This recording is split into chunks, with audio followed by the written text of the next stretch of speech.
تو میری نعمت کے ذریعے سے تم آپس میں بھائی بھائی ہو گئے، اس نعمت کو بھی یاد رکھنا۔ ایک جگہ ارشاد فرمایا اللہ تبارک و تعالیٰ نے، وَأَمَّا بِنِعْمَتِ رَبِّكَ فَحَدِّثْ، یہ تو مشہور آیت ہے، سارے لوگ جانتے ہیں۔ کیا فرمایا کہ میری نعمت کی تحدیث کرو۔ ذکر کرنا اور تحدیث دونوں میں فرق ہے۔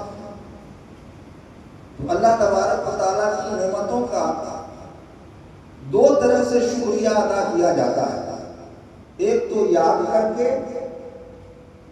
یعنی ذکر جسے کہتے ہیں کہ بھولو نہیں، اللہ کی نعمت کو بھولنا نہیں ہے، ذکر کرنا، یاد رکھنا ہے۔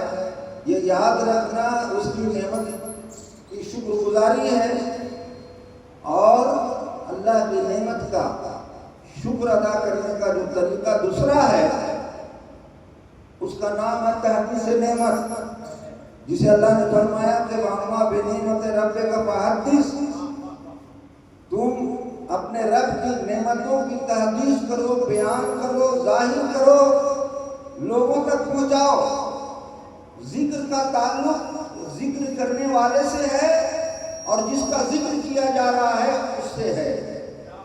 آپ مسجدوں میں بیٹھ کر کے یا خانقاہوں میں بیٹھ کر کے یا گھر میں بیٹھ کر کے اللہ کی نعمت کا ذکر کریں گے، آہستہ دل سے ذکر کریں گے یا زبان سے ذکر کریں گے، تو یہ ذکر آپ کا اللہ تبارک و تعالیٰ کے لیے، وہ سن رہا ہے۔ آپ ذکر کر رہے ہیں، وہ سن رہا ہے۔ اس کا تعلق مخلوق سے نہیں ہے، اس کا تعلق مخلوق سے نہیں ہے، اس کا تعلق صرف تم سے ہے اور تمہارے رب سے ہے۔ یہ بھی اچھی بات ہے کہ تم نے اللہ کی نعمتوں کو بھلایا نہیں ہے، ذکر کیا، یاد رکھا ہے۔ تو گوشے تنہائی میں یاد کرتے رہو، اللہ تبارک و تعالیٰ تیرا لاکھ لاکھ شکر ہے، تیرا احسان ہے، تم نے مجھے یہ نعمتیں عطا کی، یہ نعمتیں عطا کی۔ ذکر کرتے رہو۔ تو اللہ تبارک و تعالیٰ فرماتا ہے کہ محض ذکر کرنے سے ہی کام نہیں چلے گا۔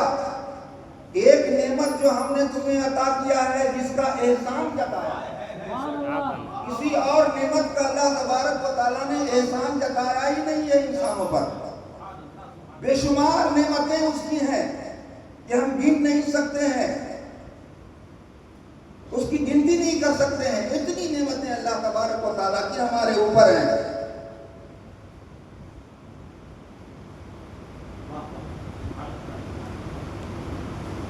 ہم مثال بھی دیا جائے،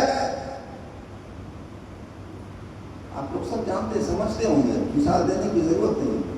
دیکھو ہوا کو، اتنی بڑی نعمت ہے،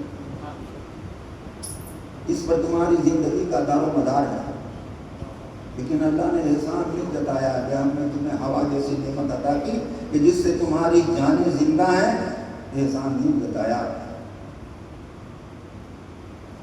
پانی کون جمع کر کے زمین میں رکھتا ہے؟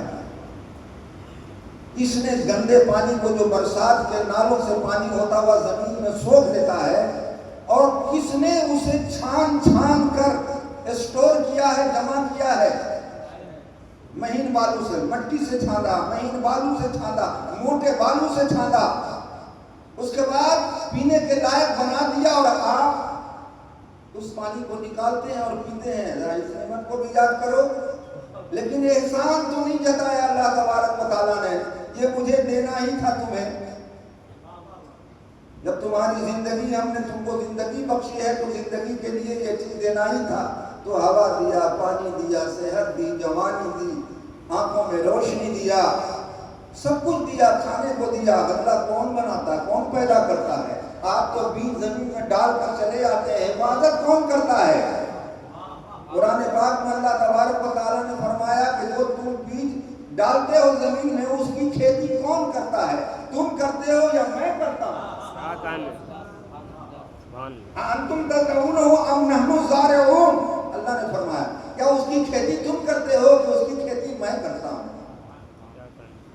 اس کو زمین سے اگانے کا کام میرا ہے، تم تو ڈال کر چلے گئے، اس میں کیڑا بھی لگ سکتا ہے، وہ سڑ بھی سکتا ہے، برباد بھی ہو سکتا ہے، سے بچا کر رکھتا ہوں، پھر وہ پھلتا پھولتا ہے، ایک درخت کی شکل لیتا ہے، ایک پودے کی شکل لیتا ہے، اور پھر اس میں تمہارے کھانے پینے کی چیزیں آتی پیدا ہوتی ہیں۔ تو کھیتی تم نہیں کرتے ہو، کھیتی اصل میں میں کرتا ہوں۔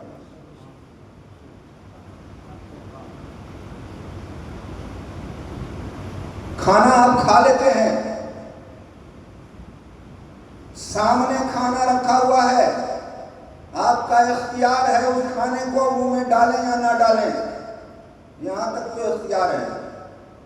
آپ نے ہاتھ سے اٹھایا، منہ میں ڈال دیا، اب اس کھانے پر آپ کا اختیار نہیں رہا، اب اس کھانے پر آپ کا اختیار بالکل نہیں رہا کہ وہ پیٹ میں جا کر کے زہر بن جائے گا یا امرت بن جائے گا، پچے گا یا نہیں پچے گا، اس کی کوئی گارنٹی نہیں ہے۔ اب اس پر آپ کا کوئی بھروسہ نہیں ہے، آپ کی کوئی اس کا کوئی کام نہیں ہے۔ آپ کا کام صرف کھانا تھا، حلق سے نیچے اتار لیا، اب اسے پچانے کا کام، اس کو خون میں تبدیل کرنے کا کام، یہ اللہ تبارک و تعالیٰ کی ذات کا ہے۔ اس نعمت کو یاد کرو، لیکن پھر بھی احسان نہیں جتایا پروردگار عالم نے، احسان نہیں جتایا۔ اسی قسم سے بہت ساری نعمتیں ہیں کہ میں نے کہا نہیں کہ میں اس کو گن نہیں سکتا ہوں، بتا نہیں سکتا ہوں، رات گزر جائے گی۔ اللہ تبارک و تعالیٰ فرماتا ہے کہ میری نعمتوں کا ذکر کرنا چاہو، میری تعریف بیان کرنا چاہو تو سارے سمندر جو زمین میں ہے اسے روشنائی بنا لو،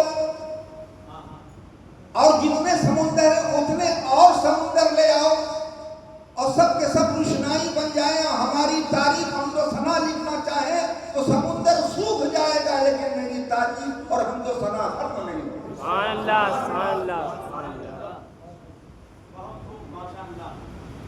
تو نہیں تعریف کر سکتے ہو، لیکن ایک نعمت اللہ تبارک و تعالیٰ نے ہمیں جو عطا کیا ہے اس پر احسان جتایا، اس پر احسان جتایا۔ پروردگار عالم، تو نے ہوا دی، پانی دیا، آنکھ دی، صحت دی، جوانی دی، کھانا دیا، کسی پر تو احسان نہیں جتایا، لیکن محمد عربی صلی اللہ علیہ وسلم کا دنیا میں آنا، ان کے دامن سے مجھے وابستہ کرنا، اس کا احسان جتایا پروردگار عالم نے کہ لقد من اللہ علی المؤمنین اذ بعث فیہم رسولا۔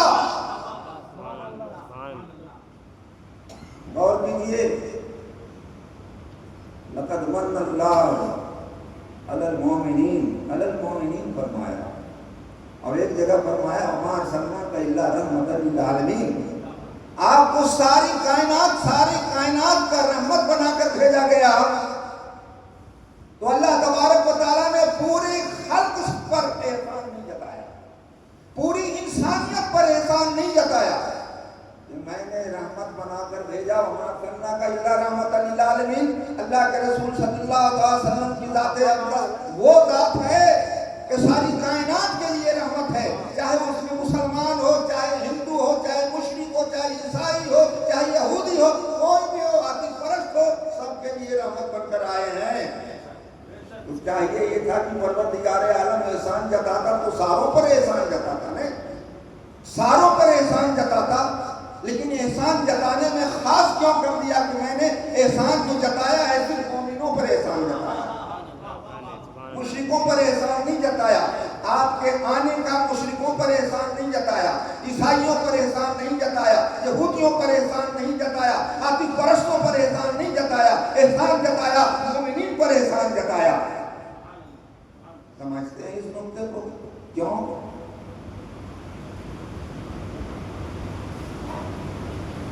میں نے بتایا کہ نبی کی تو وہ ذات ہے کہ جس کے بارے میں قرآن پاک میں خود اللہ تبارک و تعالیٰ فرماتا ہے لقد جاءکم رسول من انفسکم عزیز علیہ ما عنتم حریص علیکم۔ ایک ایسا نبی ہم نے تم میں سے یہ بھیجا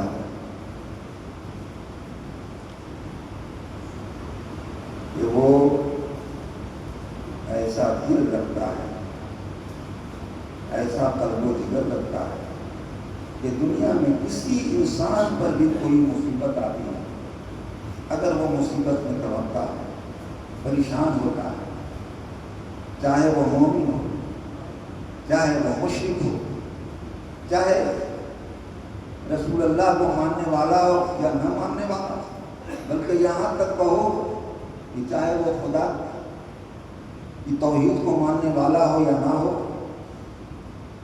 لیکن اللہ فرماتا ہے کہ کہیں بھی کسی انسان پر کوئی مصیبت آتی ہے تو میرے نبی کا دل دکھتا ہے، میرے محبوب کا دل دکھتا ہے۔ مصیبت تم پر آ رہی ہے، تڑپ تم رہے ہو، لیکن اس تڑپ کا اثر مصطفیٰ جان رحمت کے قلب اطہر پر ہو رہا ہے۔ یہ میں نہیں کہہ رہا ہوں، قرآن پاک کا اعلان ہے، یہ قرآن پاک کا اعلان ہے، وہ فرما رہا ہے کہ کسی پر بھی تکلیف ہوتی ہے تو اثر میرے محبوب کے قلب و جگر پر ہوتا ہے۔ ایسا رحمت بنا کر ہم نے بھیجا ہے، ایسا رحمت بنا کر ہم نے بھیجا ہے۔ اس لیے فرمایا فَبِمَا رَحْمَةٍ مِّنَ اللَّهِ لِنتَ لَهُمْ وَلَوْ كُنْتَ فَظًّا غَلِيظَ الْقَلْبِ لَانفَضُّوا إِلَيْكَ۔ اے محمد صلی اللہ علیہ وسلم، میں نے اپنی رحمت سے آپ کو اتنا نرم دل بنا کر بھیجا ہے، اپنی رحمت سے اتنا نرم دل بنا کر بھیجا ہے۔ اگر آپ سخت گو ہوتے، سخت کلام والے ہوتے، سخت دل ہوتے تو آپ کے ارد گرد لوگوں کا مجمع نہیں ہوتا۔ دوسری جگہ ارشاد فرمایا انک لعلی خلق عظیم، کسی کے اخلاق کی تعریف پروردگار عالم نے نہیں کی ہے۔ بہت سارے انبیاء دنیا میں تشریف لائے ہیں، اخلاق کی تعریف اگر کی ہے تو پروردگار عالم نے مصطفیٰ کے اخلاق کی تعریف کی ہے، اور فرمایا کہ آپ عظیم اخلاق پر پیدا کیے گئے ہیں۔ وہ عظیم فرما رہا ہے جو سب کا عظیم ہے، جو خود عظیم ہے، وہ مصطفیٰ کے اخلاق کو عظیم فرما رہا ہے۔ ذرا غور تو کیجئے، یہ بڑا اگر کسی کو بڑا کہہ دے تو اپنی بڑائی کے اعتبار سے اس کو بڑا کہتا ہے۔ بڑا کوئی کسی کو کہہ دے تو اپنی بڑائی کے اعتبار سے کہتا ہے۔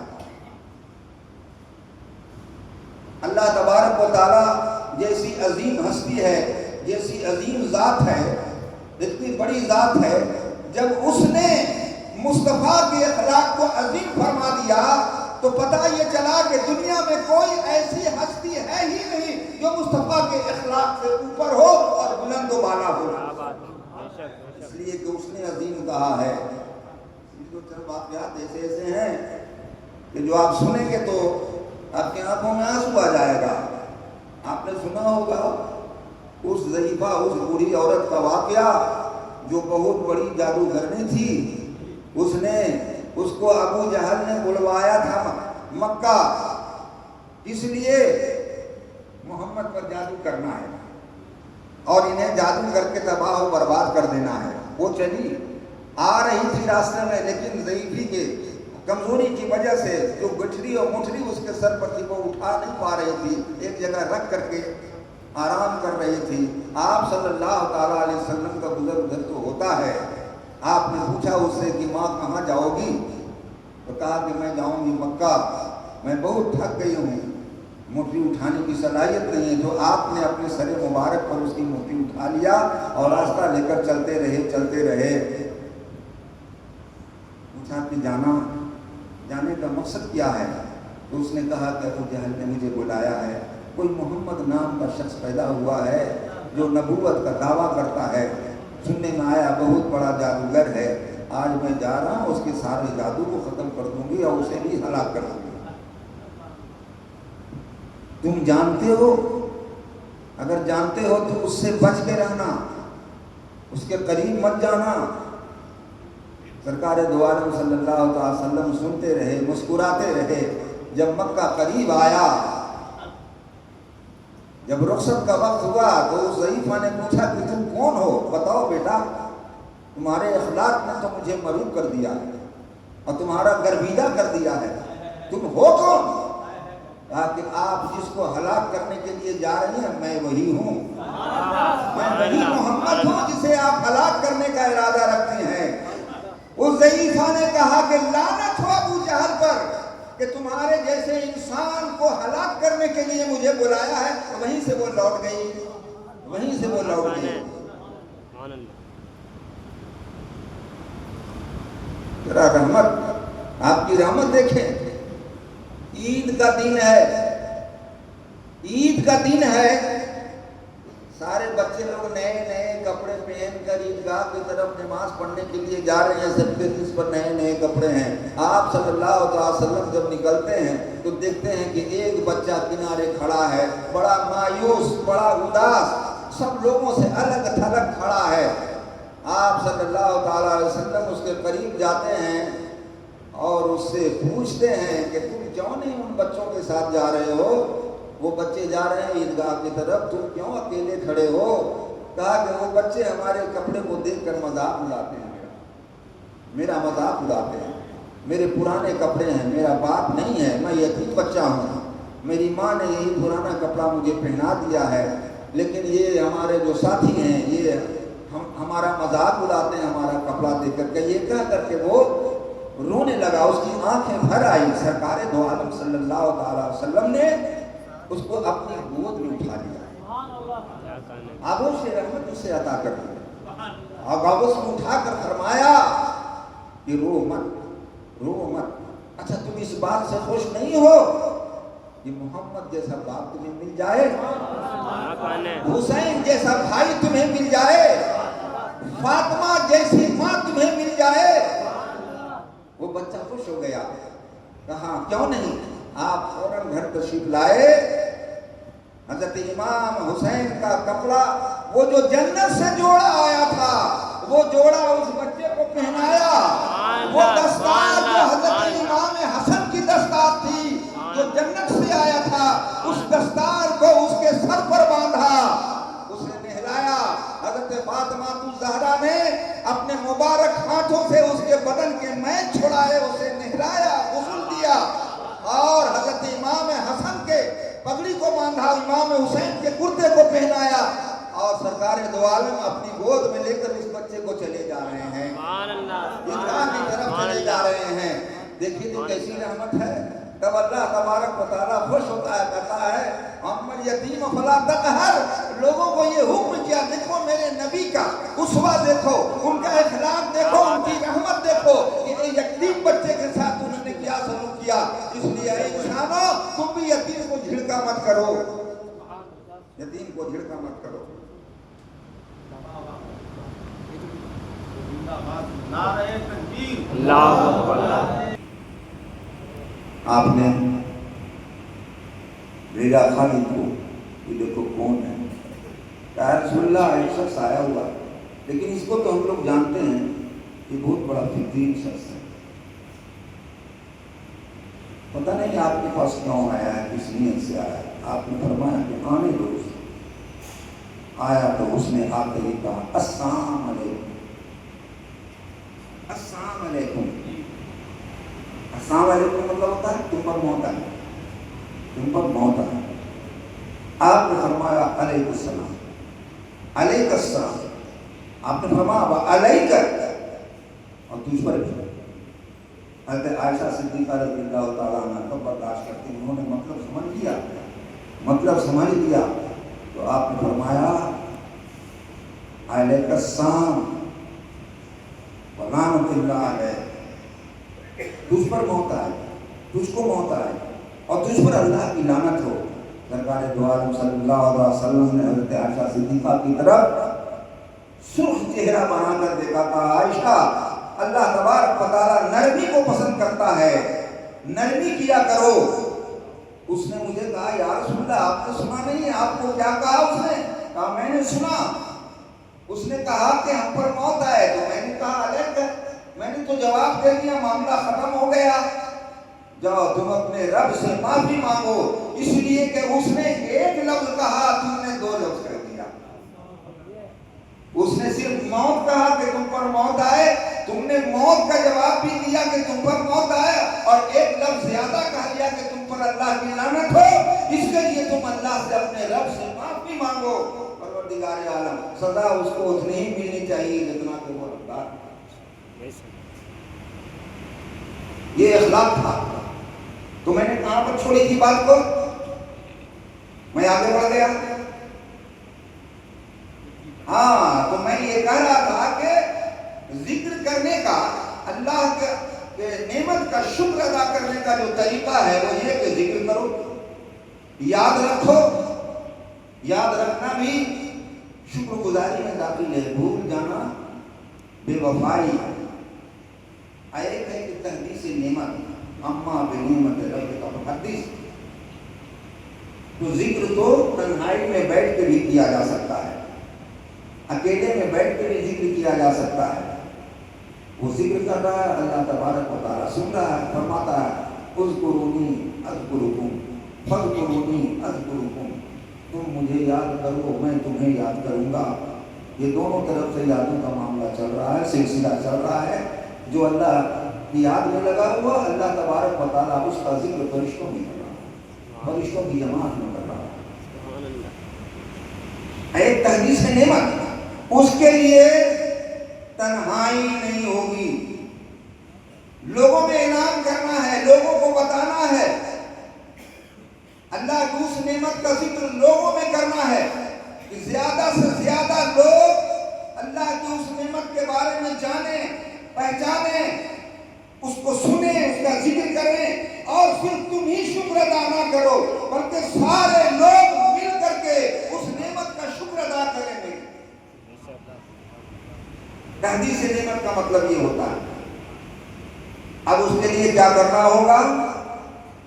صرف ذکر کرنا ہے تو ہم تنہائی میں کر سکتے ہو، لیکن تحدیث نعمت کرنا ہے تو اس کے لیے مجمع لگانا ہوگا، اس کے لیے مجلسیں منعقد کرنی ہوگی، اس کے لیے لوگوں کو دعوت دے کر بلانا ہوگا کہ آؤ آج مصطفیٰ کی مجلس ہے، ان کا ذکر ہوگا، اس نعمت کی یاد ہوگی.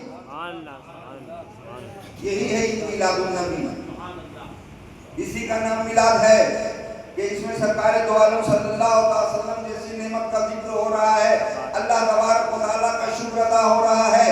میں بھی خدا کا شکر کر رہا ہوں، آپ بھی کر رہے ہو، آپ بھی کر رہے ہو. اور جتنے لوگ سن رہے ہیں سب کو یہ جانکاری ہو رہی ہے کہ وہ کون ایسی ہستی دنیا میں آئی ہے جس کا ذکر ہو رہا ہے. اور کس نے بھیجا ہے؟ اللہ تبارک و تعالیٰ نے. تو یہ تحدیث نعمت ہے. تو میلاد میں کیا ہوتا ہے؟ کوئی تو سرکار دو عالم صلی اللہ علیہ وسلم کی پیاری پیاری باتوں کا ذکر کر رہا ہے، ان کے حسن و جمال کا ذکر کر رہا ہے، ان کے زلفوں کا ذکر کر رہا ہے، ان کے سیرت پاک کا ذکر کر رہا ہے، ان کے اخلاق و آداب کا ذکر کر رہا ہے. یعنی پورا سرکار دو عالم صلی اللہ علیہ وسلم کے مجموعے کو بیان کر رہا ہے. یہی تو میلاد میں ہوتا ہے. اور میں نے یہ بھی کہہ دیا کہ میلاد میں کون کون سی باتیں ہوتی ہیں. سیرت پاک کا بیان ہونا اسی میلاد میں. آپ کے چال و چلن کا بیان ہونا اسی میلاد میں. آپ کے حسن و جمال کا بیان ہونا اسی میلاد میں. آپ کی ولادت میں جو اللہ تبارک و تعالیٰ کی طرف سے فرشتوں کی آمد ہوئی اور جو جو معجزات ظاہر ہوئے آپ کی ولادت میں، اس کا ذکر. اگر ہم صرف اور صرف سیرت بیان کریں گے تو کما حق کا حق ادا نہیں ہوگا، ادا نہیں ہوگا. سیرت تو بیان ہم حاتم طائی کی بھی کرتے ہیں کہ بڑا سخی تھا، بڑا مہمان نواز تھا، لیکن اس کے پیدائش کی خوشی میں نہیں مناتا ہوں. نہ آپ مناتے ہیں. کیوں منائیں گے؟ اس لیے نہیں مناتے ہیں کہ اس کی پیدائش سے ہمیں کیا ملا ہے. وہ تھا، اللہ نے آپ اس کو بنایا تھا، ایک سیرت تھی اس کی، لیکن سیرت کا ذکر تو کر دیا جاتا ہے. لیکن پیدائش کی خوشی منانا اس بات کی دلیل ہے کہ پیدا ہونے والی شخصیت سے آپ کو قلبی لگاؤ ہے اور آپ کو محبت ہے. ابھی آپ اپنے بچے کی سالگرہ مناتے ہیں، پیدائش کا دن مناتے ہیں. کیوں مناتے ہیں؟ اس بچے سے محبت ہے، اس لیے مناتے ہیں. اب پتہ نہیں ہے کہ وہ بچہ آپ کو جوان ہو کر کیا دے گا، یہ پتہ نہیں ہے. آپ کے لیے وہ رسوائی کا سبب بنے گا یا آپ کو عزت عطا کرے گا، یہ پتہ نہیں ہے. لیکن پھر بھی اس کی ولادت ہوئی ہے خوشی میں سالگرہ مناتے ہیں. اور سالگرہ کیا مناتے ہو بھائی؟ کیک کاٹ دیتے ہو, 4 آدمی کو بلاتے ہو, کچھ کھانا کھلا دیتے ہو, یہی تو کرتے ہو, کیک کاٹتے ہو. اللہ تبارک و تعالیٰ کی اس نعمت کا تم شکریہ ادا کرتے ہو. اللہ نے ہمیں یہ اولاد عطا کیا. کوئی اپنے بچے کی ولادت پر شکرانے پہ نماز پڑھتا ہے؟ ذرا آپ نے غور کر کے دیکھے تو کتنے لوگ ایسے ہیں کہ جو تڑپ رہے ہیں اپنے بچوں کے لیے, ان کو اولاد نہیں ہو رہا ہے, تو اللہ نے اپنے ایک نعمت اسے عطا کی, اولاد سے اولاد عطا کیا. اس اولاد کے عطا ہونے کے بعد کتنے لوگ ایسے ہیں جو اللہ کی بارگاہ میں سر مسجود ہوتے ہیں, شکرانے کے طور پر کچھ نہیں کرتے ہیں, نہیں کرتے ہیں. لیکن بچے سے محبت ہے, پیدا ہوا, اس کی سالگرہ منا رہے ہیں, خوب دھوم دھام سے منا رہے ہیں. اور آپ کو یہ معلوم ہونا چاہیے, میں اپنی طرف سے نہیں کہہ رہا ہوں, بہت سارے محدثین کا اس بات پر اتفاق ہے کہ جو اللہ تبارک و تعالیٰ نے آپ کو لیلۃ القدر جیسی نعمت عطا کی ہے رمضان کے مہینے میں. لیلۃ القدر, لیل کا معنی رات, قدر والی رات, اور اس کی فضیلت یہ بیان کی پروردگار عالم نے کہ تنزل الملائکہ, اس رات میں فرشتے کا نزول ہوتا ہے, فرشتے نازل ہوتے ہیں. تنزل الملائکۃ والروح, جبرائیل فرشتہ اور فرشتے اس رات میں نازل ہوتے ہیں. اور وہ رات, ایک رات 1000 مہینے سے لے کر, اگر 1000 مہینہ تک آپ عبادت کریں اور ایک رات لیلۃ القدر میں عبادت کریں تو دونوں برابر ہو جائے گا. گویا کہ لیلۃ القدر میں یعنی قدر والی رات میں عبادت کرنا گویا کہ 1000 مہینے تک عبادت کرنا ہے. اچھا یہ بتائیے کہ یہ لیلۃ القدر کسی اور کو بھی ملا ہے؟ کہیں اور امت میں اس کا ذکر ہے؟ بنی اسرائیل کو لیلۃ القدر عطا کیا گیا, عیسیٰ مسیح کی امت کو لیلۃ القدر عطا کیا گیا؟ نہیں عطا کیا گیا. کسی قوم, کسی نبی کی قوم, کسی نبی کی امت کو یہ لیلۃ القدر عطا نہیں. کسے عطا کیا گیا؟ مصطفیٰ کی امت کو. سبحان اللہ, سبحان اللہ. ہمیں عطا کیا. تو جس رات, صرف ایک رات فرشتے نازل ہوتے ہیں, 70,000 فرشتے نازل ہوتے ہیں, صرف ایک رات, اور صبح تک رہتے ہیں. سلام ہی حتی مطلع الفجر, سورج کے طلوع ہونے تک وہ سلامتی ہی سلامتی ہے. بس ایک ہی رات نا. اور سرکار دو عالم صلی اللہ علیہ وسلم کا روضہ مبارک, آپ اس کے بارے میں حدیث پاک پڑھیں, کیا ہے؟ 70,000 فرشتے صبح آ کر حاضری دیتے ہیں, صلاۃ و سلام پڑھتے ہیں, اور 70,000 فرشتے شام کو آتے ہیں اور صلاۃ و سلام پڑھ کر چلے جاتے ہیں. اور جو 70,000 اور 70,000 کتنا ہوا؟ 1,40,000. یہ 1,40,000 فرشتے جو دربار مصطفیٰ کی حاضری دیتے ہیں, ان کو دوبارہ پھر آنے کا قیامت تک موقع نہیں ملتا ہے. قیامت تک موقع نہیں ملتا ہے. تو علامہ نبہانی, امام قسطلانی اور بھی بہت سارے محدثین فرماتے ہیں کہ وہ رات, جس رات مصطفیٰ صلی اللہ علیہ وسلم نازل ہوئے دنیا میں اتارے گئے, دنیا میں آئے گئے, وہ رات لیلۃ القدر سے بھی زیادہ قیمتی ہے اور زیادہ اہمیت کا حامل ہے. لیلۃ القدر آپ ہی کے صدقے میں ملی ہے, آپ ہی کے طفیل میں ملا ہے, ورنہ لیلۃ القدر کو ہم کیا جانیں اور آپ کیا جانیں. تو وہ رات, جس رات کے سرکار دو عالم صلی اللہ علیہ وسلم کی آمد ہوئی ہے, وہ رات لیلۃ القدر کی رات سے بھی زیادہ قیمتی رات ہے. حضرت عیسیٰ علیہ السلام کہ جب ان کے آنے والوں نے مطالبہ کیا کہ آپ بچے دعا کیجیے کہ ہمارے لیے آسمان سے خوان اتارنے پر روک لایا،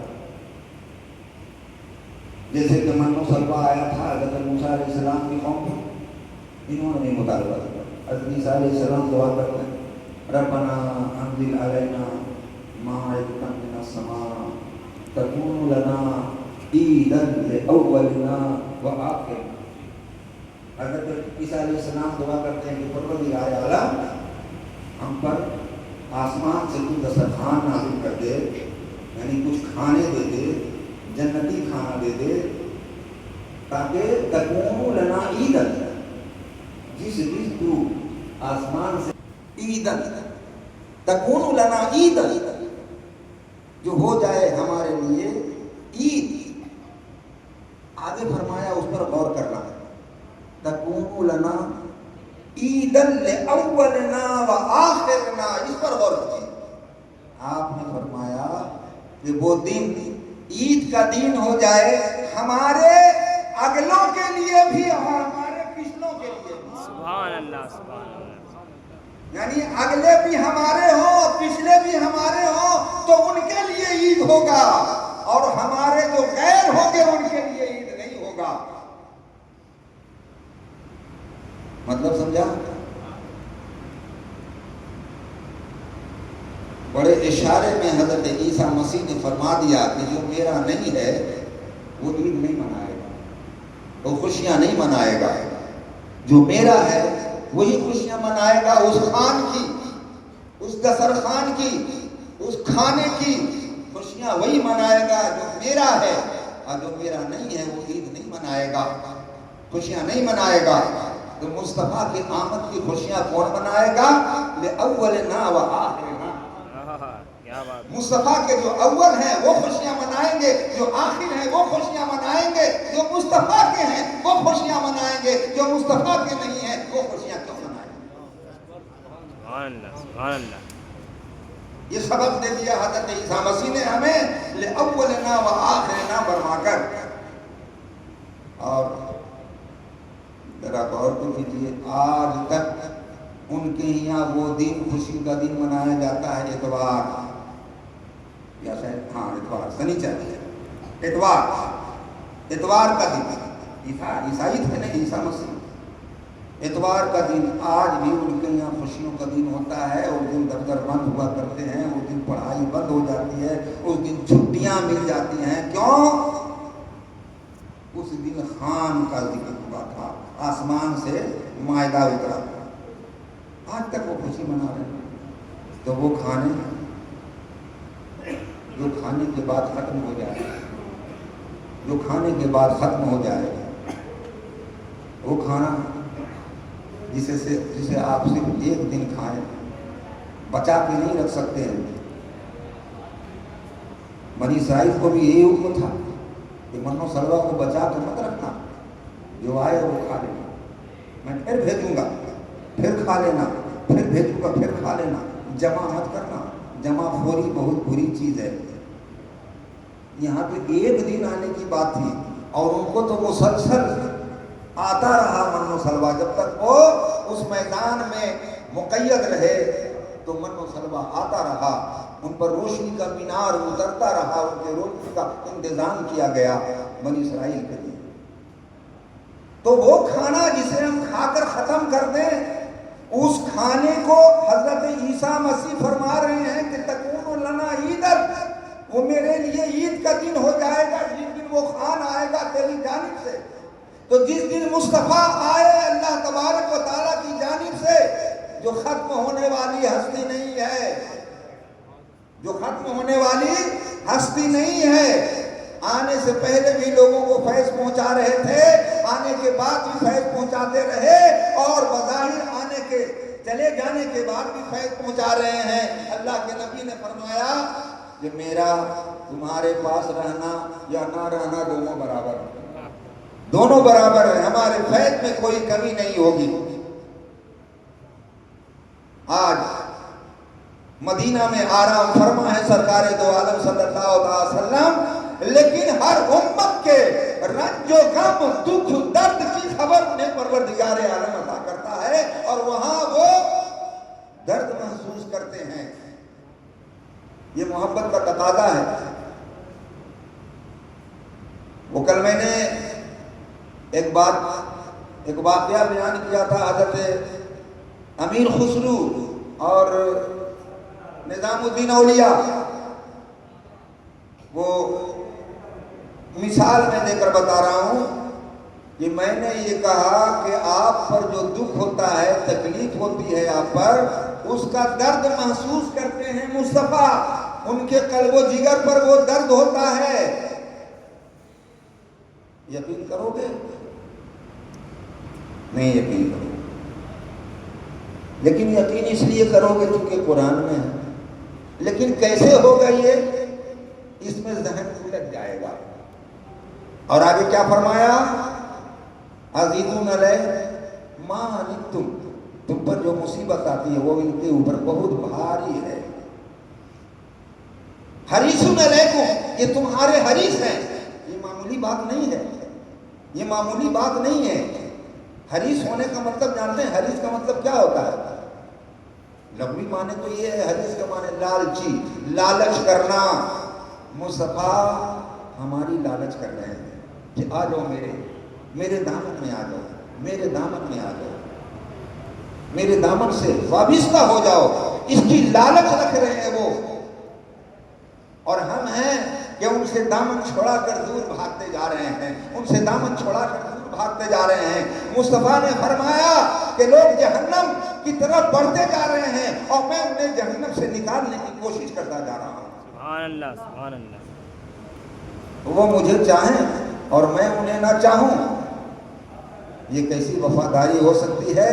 اور وہ امت کیسی امت ہوگی کہ جس کی چاہت مصطفیٰ کو ہو اور امت کو ان کی چاہت نہ ہو. تو ہم اس لیے واقعہ بیان کرنا چاہتے ہیں کہ شارٹ میں بیان کر دیں گے کہ حضرت نظام الدین اولیاء علیہ السلام کی بارگاہ میں ایک شخص محتاج آیا اور سوال کیا کہ میرے بیٹی کی شادی ہے، آپ کچھ عطا کر دیں تاکہ میرے بچے کی شادی ہو جائے. آپ نے فرمایا کہ میرے پاس دینے کو تو کچھ ہے نہیں، میں کیا دوں تجھے؟ پیسہ کوڑی تو ہے نہیں، سونا چاندی تو ہے نہیں، میں تو ایک فقیر ہوں. میرے پاس کیا ہے؟ میں تو لوگوں کو صرف دعا دیا کرتا ہوں. اگر دعا لینا چاہتے ہو تو دعا لے کر چلے جاؤ. نہیں حضرت کچھ نہ کچھ تو عطا کیجیے. جب آئے ہیں تو کچھ لے کر جائیں گے. آپ نے اپنی جوتی اٹھا کر دے دیا کہ لے جا اسی کو، میری جوتی لے جا. سوچنے لگا کہ جوتی لے جا کے کیا کروں گا، بھلا اس کے کتنے مول ملیں گے. لیکن چلو جو مل گیا اس بارگاہ سے اسے تھیلے میں چھپا کر وہاں سے نکل گئے. وہ سفر لمبا تھا. ٹھہرے ایک مسجد میں، ایک کونے میں ٹھہرے ہوئے تھے. اتفاقاً حضرت امیر خسرو جو بادشاہ کی طرف سے تحصیلداری پر مامور تھے، جو ٹیکس وصول کر کے لاتے تھے، وہ ڈھیر سارا دولت لے کر کے جو بادشاہ کا تھا، بیت المال کا تھا، جمع کر کے تحصیل کر کے وصول کر کے وہ لے کر کے آ رہے تھے. وہ بھی مسجد میں داخل ہوئے تو ان کو خوشبو لگی اپنے پیر کی، اپنے پیر کی خوشبو لگی. تو حضرت امیر خسرو فرماتے ہیں کہ بوئے پیر نہیں آئے، بوئے پیر نہیں آئے کہہ کر مسجد کے چاروں طرف کونے میں گھومنے لگتے ہیں کہ مجھے تو میرے پیر کی خوشبو آ رہی ہے. میرا پیر یہاں کہاں آیا؟ تھا میرے پیر کی، یہ جوتی میرے پیر کے پاؤں سے لٹ کے آیا ہے. کیا اسے تو فروخت کرے گا؟ اسے تو بیچے گا؟ کہا ہاں بیچنے ہی کے لیے تو لیا ہے، میرے بچے کی شادی ہے. کتنا دام لے گا؟ جو بھی دے دو. آپ نے فرمایا کہ اس کا جتنا بھی دام دیا جائے کم ہے. لو میرے پاس جتنے خزانے ہیں جو میں وصول کرا رہا ہوں سارے کے سارے خزانے دے دیے. اور وہ جوتی لے کر کے چلی گئے. بادشاہ کو معلوم ہوا تو ان پر جو ہے سو تازیانہ لگایا گیا. یہ تو ایک جرم تھا، ایک جرم تھا. ان کا کیا حق بنتا تھا ان کی دولت تو نہیں تھی، ان کا روپیہ تو نہیں تھا، ان کا پیسہ تو نہیں تھا، وہ تو کسی کی امانت تھی، لیکن دین کی محبت ایسی غالب آئی کہ اس امانت کا بھی خیال نہیں رکھا اور اس ڈیوٹی کے بدلے میں سارا دولت دے دیا۔ جب بادشاہ نے سزا میں کوڑے لگوانے شروع کیے تو کوڑے مار رہے ہیں حضرت نظام الدین اولیاء کے پشت مبارک پر، اس کوڑے کا داغ کوڑا لگ رہا امیر خسرو کے پشت پر اور داغ نکل رہا ہے حضرت نظام الدین اولیاء کے پشت پر۔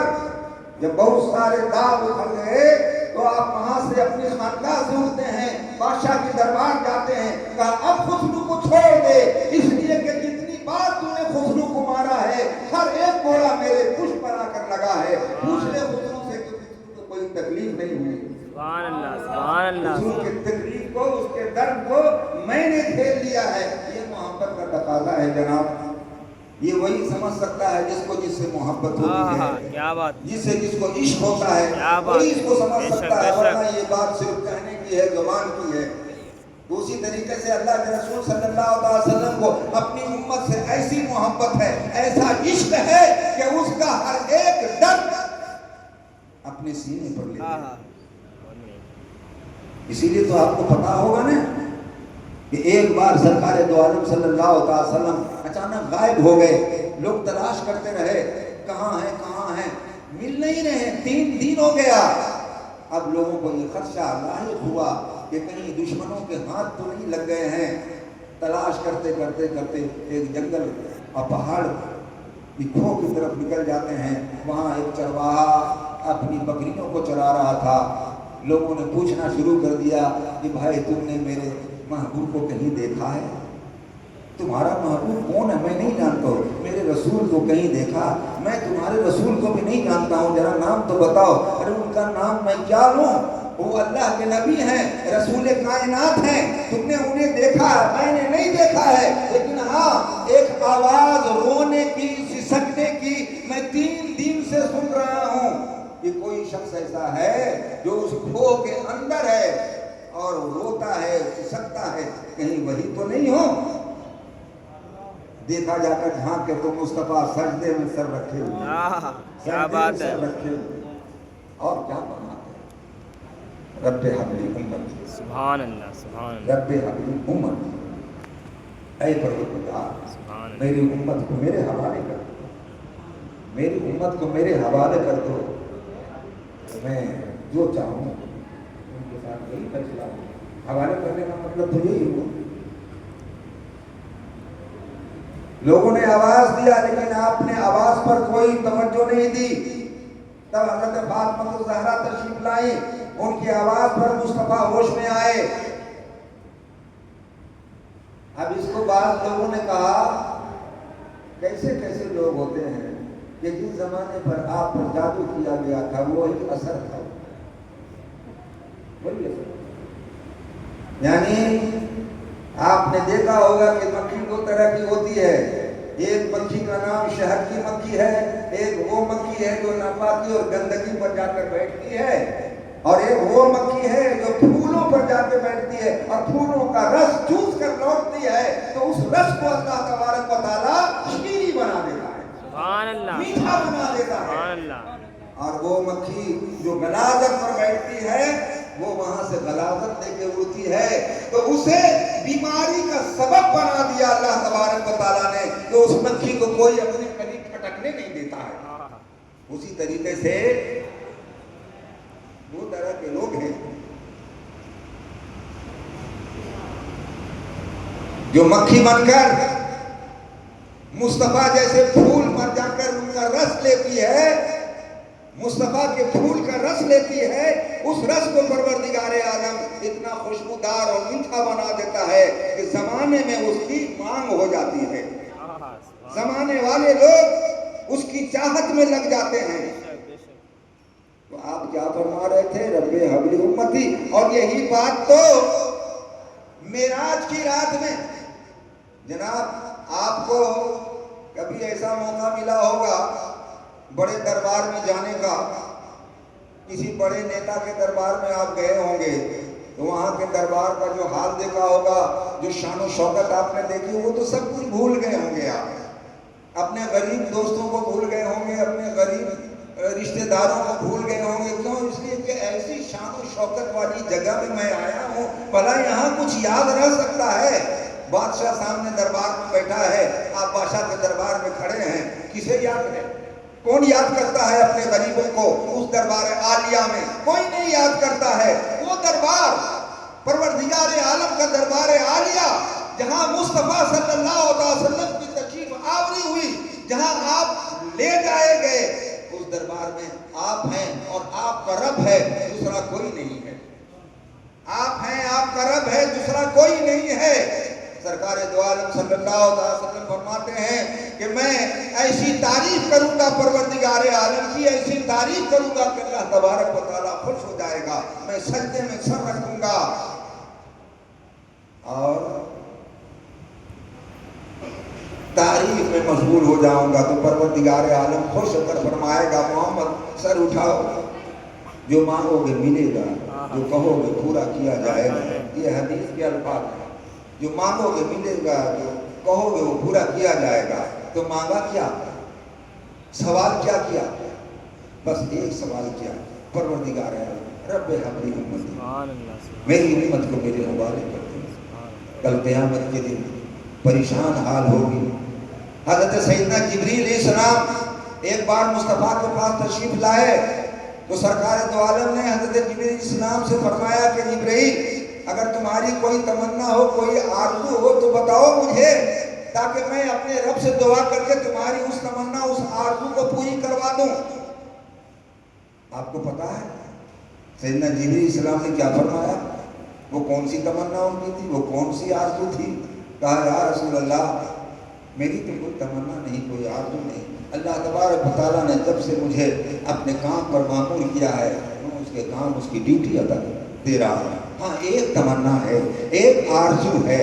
وہ آرزو اور تمنا یہ ہے کہ کل قیامت کے دن جب پل صراط بچھایا جائے گا، جہنم کے اوپر وہ راستے بچھائے جائیں گے، اور آپ کی ناتواں امت، کمزور امت، گنہگار امت جب اس پل صراط کو پار کرنے لگے اور اس کے قدم ڈگمگانے لگے، تو پروردگار عالم سے دعا کیجیے کہ اللہ تبارک و تعالیٰ مجھے اجازت دے دے کہ میں فوراً وہاں سے اٹھ کر آؤں اور اپنے پروں کو بچھا دوں، تاکہ آپ کی کمزور امت ہمارے پروں پر چل کر پار ہو جائے. سبحان اللہ، سبحان اللہ، سبحان اللہ.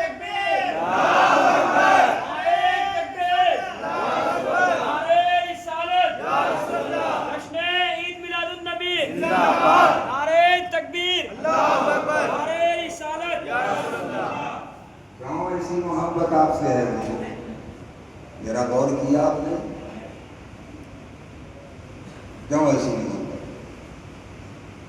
محبوب کا ہر چیز محبوب ہوتا ہے. یہ بھی سن لیجئے، جس سے انسان محبت رکھتا ہے نا، اس کی ہر شے محبوب ہوتی ہے. اگر آپ ہم سے محبت رکھیں گے تو ہمارے دستار سے محبت ہوگی، ہمارے جبے سے محبت ہوگی، ہمارے رشتہ داروں سے محبت، ہمارے مریدوں سے محبت ہوگی، ہم کو چاہنے والے جو ہیں ان سے محبت ہوگی. تب محبت کے تقاضے پورے ہوتے ہیں. محبت کے تقاضے تب پورے ہوتے ہیں. یہ نہیں کہ ہم سے تو محبت کرو، ہماری اولاد کے ساتھ نفرت کرو. جیسا کہ آپ جانتے ہی ہیں، رسول کا کلمہ تو پڑھا، رسول سے محبت کا دعویٰ تو کیا، لیکن رسول کے پیارے نواسے کو میدان کربلا میں بے آب و دانہ شہید کر دیا. یہ کیسی محبت ہے؟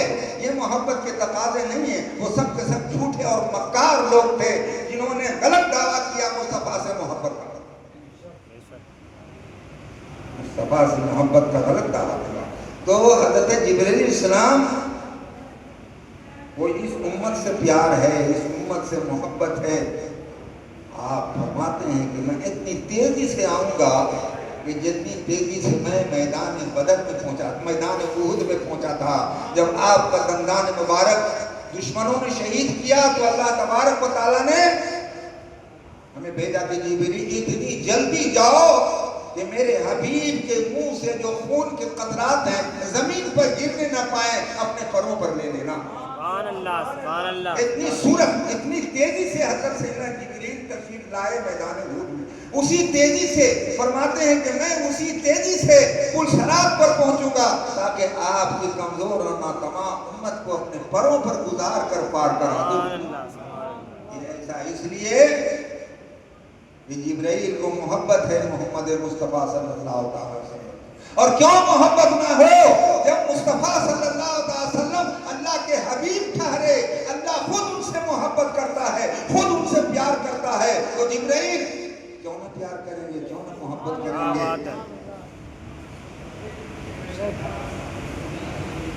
بڑے درود پاک اللہم صلی اللہ علیہ سیدنا و شفینا مولانا محمد المعجد والکرم وآلہ وآلہ بیتی و صحابہ معین وسلم صلاة و سلام علیکہ یا رسول اللہ۔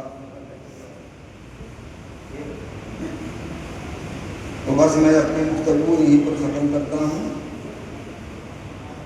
اور آخر میں یہ بات پھر سے تاکید کر دیتا ہوں کہ چاہے حالات کچھ بھی ہوں، حالات کچھ بھی ہوں، دو پروگرام کبھی نہیں چھوڑنا، ایک ذکر شہادت، ایک ذکر میلاد النبی۔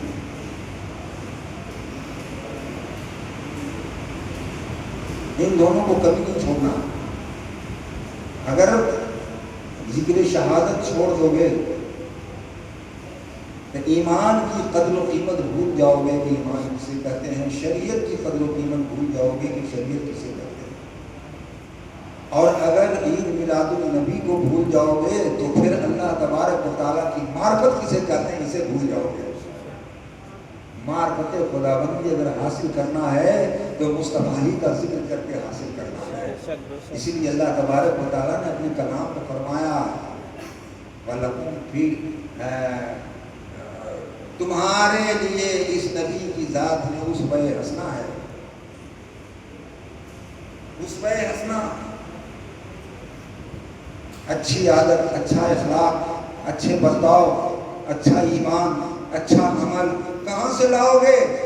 مصطفیٰ کی جان کی ذات سے لینا ہوگا، انہی سے لینا ہوگا۔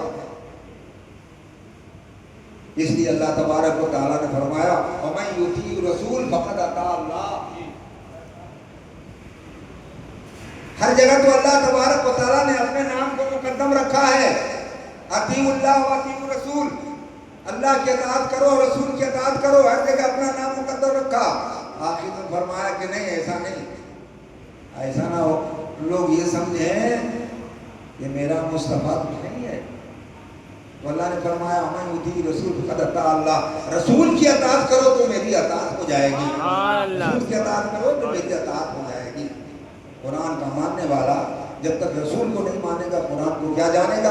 اس لیے یہ پروگرام کبھی نہیں چھوٹنا چاہیے، اس میں ایمان کی دولت پوشیدہ ہے۔ وآخر دعوانا الحمدللہ رب العالمین۔